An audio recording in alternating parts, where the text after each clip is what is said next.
Today's event is about three funders, the CLAW Fellowship Program, the Dancers Career Development and the Paul Hamlin Foundation, wanting to illuminate some of the issues and explore some of the learning about what it takes for a dance artist to become something different or exploit some of the skills that they have developed as a dancer but apply them in another life.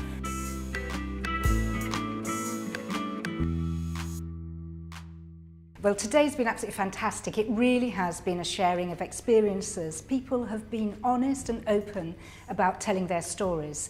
So there was a chance for people to really have a conversation, to really have a dialogue, to open up and be very honest about their experience. What was brilliant today was to see the whole collective of the dance profession working together to find a solution to help dancers, but not just help them, they're actually helping themselves because they're recycling those dancers back into the profession as company directors, educators, costume designers, teachers. So to me it was the collectiveness of the event which I thought was absolutely wonderful. One group looked at the role of the company in supporting the transition process. A second group looked at the wealth of transferable skills developed as a dancer. And I think we all realised from that discussion group and throughout the day how relevant the skills are of a dancer in today's world.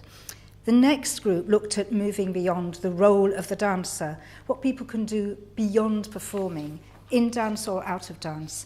And the final group looked at what next. So that critical moment when you stop performing, what happens after that? My transition was quite smooth, but other friends of mine who I was dancing with had terrible trouble. So often I hear people going through that fear that I can't do anything else. I won't be good enough to do anything else. I'm going to miss all my friends. You know, I'm washed up. But there is a future out there for dancers. One thing we talked about in our session was supporting dancers while they're still dancing to think about their futures, even if the structure they're dancing in doesn't allow much time for them to act on it. I mean, if you're in a ballet company, you're in a ballet company. But to encourage dancers to think about their futures, and then for those of us who are out in the profession, to, in a way, embrace them if their area of interest happens to be ours. I actually think once you've arrived at that position that you cannot close the door behind you. It's absolutely important that you can make change just by inviting and making opportunities for others. So all those that have the power to do so should keep their door open. I don't think there was anything linear about how I made the transition. What I did know was that there was a glass ceiling and I wasn't sure how I was going to break through that. Having the opportunity to do the CLAW leadership was the way forward for me, and that has actually plugged a lot of the gaps in terms of my learning and just consolidating my thinking and helping me to pull together the ideas and the visions that I have within the dance sector. People who work in dance, and dancers in particular, they're great at handling change. They're used to managing risk.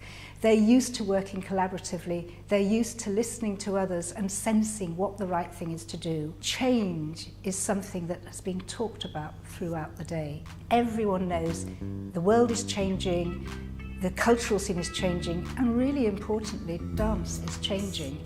Most of all, I think that the knowledge that dancers have, and this was coming up right from the beginning from the keynote speakers, the knowledge that dancers have within them from their training is hugely beneficial in all walks of life. I would always employ dancers, even in my office, because they're punctual, they work hard, they're interested, they're articulate, and they have a lot of skills, and I think that's what people are discovering today.